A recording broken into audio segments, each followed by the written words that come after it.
De toutes les façons, non, vous avez très bien abordé le sujet d'exploration des sites archéologiques.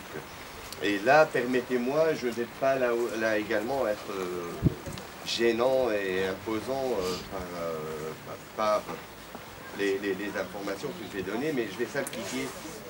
Disons que le site de Carthage, l'archéologie, d'une façon générale en Tunisie, est passée par trois stations ou trois tournants importants pendant le XXe et le XXIe siècle, évidemment.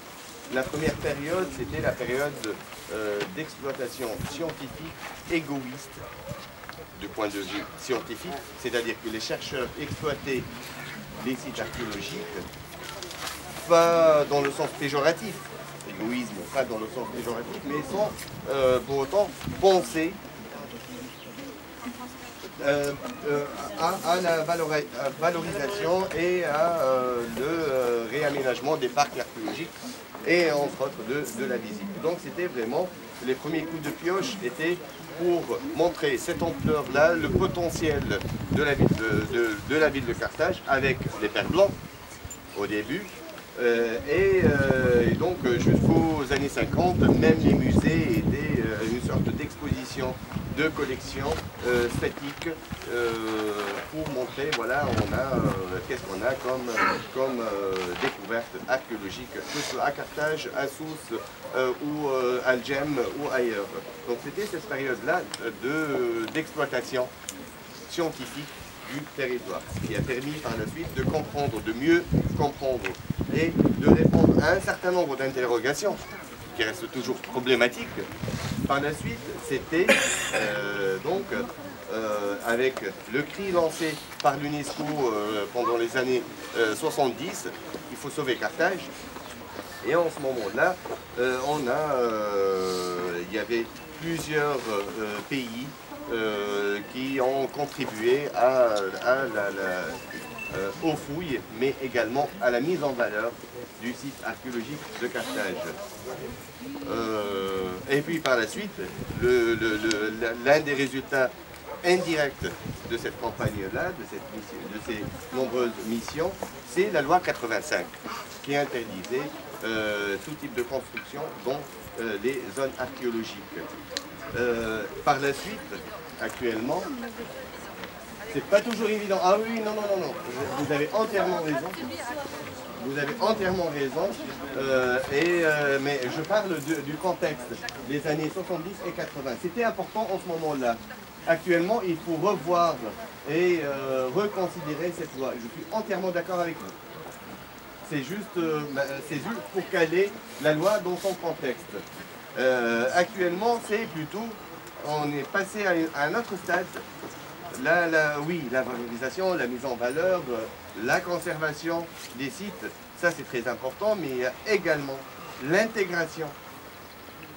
Et justement, l'intégration de ces sites archéologiques, dont le quotidien, de revoir plutôt, excusez-moi, le site archéologique dans son contexte socio-économique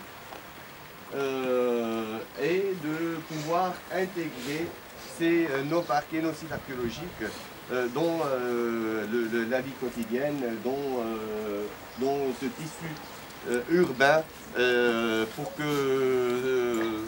pour éviter que ça devienne un handicap ou un obstacle.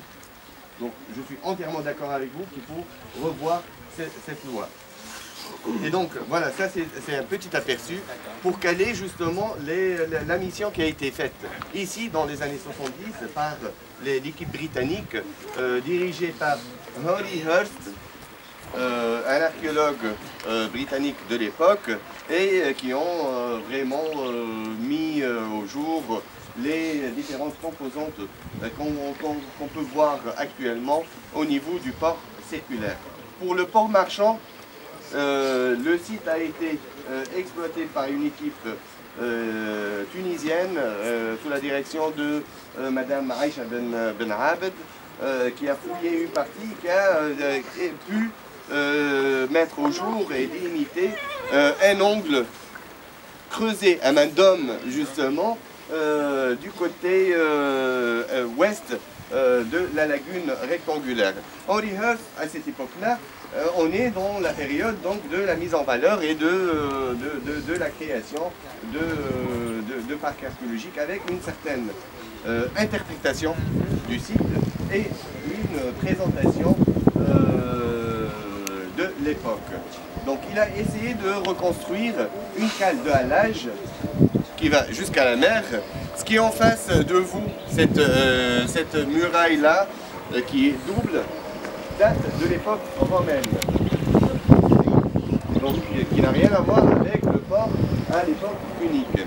Cette cale, par contre, date de l'époque punique. Avec une petite anecdote, si vous me le permettez, Henry Hurst, au moment de la fouille, n'a pas vu ce petit bassin ou cette citerne-là, et donc il a projeté sa reconstitution jusqu'à la fin, en se basant évidemment sur les traverses qui se trouvent ici. Et simplement, cette citerne a détruit une partie de la cale, cette citerne qui date de l'époque romaine, a détruit une partie de la cale, et donc c'est là où on a creusé la fosse de fondation de cette citerne pour justement construire la citerne elle-même. Donc il y a ici, vous voyez déjà que le travail de l'archéologue n'est pas toujours évident. Donc il faut avoir vraiment une vision très claire, une lecture globale, et il faut jouer également sur les détails. Donc la cale, quand vous voyez cette rampe, ce pondage vers la mer, il s'agit d'une pente douce, hein, évidemment, puisqu'il s'agit de récupérer les navires ou les nefs pour les restaurer, ou également pour donc, faire descendre les nefs qui ont été construites à l'intérieur.